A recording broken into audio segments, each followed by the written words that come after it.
Legal advocate ચેનલમાં આપનું સ્વાગત છે। પટના હાઈકોર્ટે એક નવું જજમેન્ટ આપેલું છે।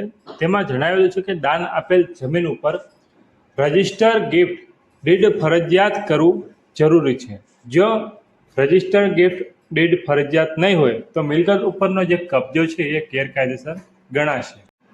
આ ચુકાદો સંતોષ કુમાર ઈશ્વર વર્સિસ સ્ટેટ ઓફ બિહારના કેસમાં પટના હાઈકોર્ટે આપેલો છે, જેને આપણે આજે જોઈએ। પટના હાઈકોર્ટે જણાવ્યું છે કે સ્થાવર મિલકતનું દાન માત્ર મૌખિક રીતે થઈ શકતું નથી। ટ્રાન્સફર ઓફ પ્રોપર્ટી એક્ટ મુજબ કોઈપણ જમીન કે અન્ય સ્થાવર મિલકતનું દાન કાયદેસર બનવા માટે નોંધાયેલ ગિફ્ટ ડીડ એટલે કે રજિસ્ટર્ડ ગિફ્ટ ડીડ ફરજિયાત છે।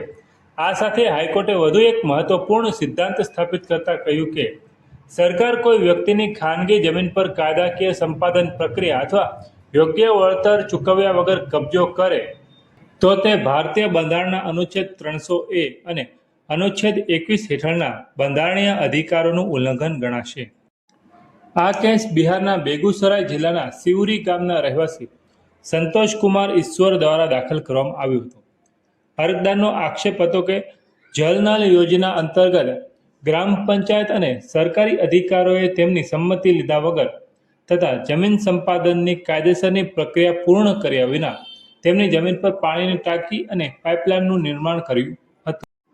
સરકારની દલીલ એવી હતી કે અરજદારના પૂર્વજોએ વર્ષો પહેલા આ જમીન સરકારને દાનમાં આપેલી અને સાથે એવો પણ મુદ્દો ઉઠાવવામાં આવ્યો કે આ જમીન અંગે ટાઇટલ સૂટ હજી સિવિલ કોર્ટમાં ચાલુ છે, હજી પેન્ડિંગ છે। અગાઉની સિંગલ જજની બેન્ચે અરજી ફગાવી દીધી હતી। કોર્ટે એવું માન્યું હતું કે પાણીની ટાંકી વર્ષ 2009માં બની ગઈ હતી અને લગભગ 12 વર્ષ પછી અરજી દાખલ કરવામાં આવી હોવાથી વિલંબના આધારે રાહત આપી શકાય નહીં। આ નિર્ણય સામે અરજદારે લેટર્સ પેટન્ટ અપીલ દાખલ કરી હતી। આ ડિવિઝન બેન્ચે સિંગલ જજના તારણ સાથે અસહમતિ વ્યક્ત કરતા જણાવ્યું કે મૌખિક દાનના આધારે સરકાર જમીન પર માલિકીનો દાવો કરી શકે નહીં। કોર્ટે સ્પષ્ટ કર્યું કે ટ્રાન્સફર ઓફ પ્રોપર્ટી એક્ટ મુજબ સ્થાવર મિલકતનું દાન માત્ર રજિસ્ટર ગિફ્ટ ડીડ દ્વારા જ થઈ શકે। બીજું, દાન માટે દાતાની સ્પષ્ટતા ઈચ્છા એટલે કે મિલકતનો કબજો સોંપવાની પ્રક્રિયા અને દાન સ્વીકારનારની સ્વીકૃતિ જરૂરી છે। ત્રીજું છે, માત્ર મૌખિક દાવાથી મિલકત સરકારની બની જાય એવો કાયદામાં કોઈ આધાર નથી।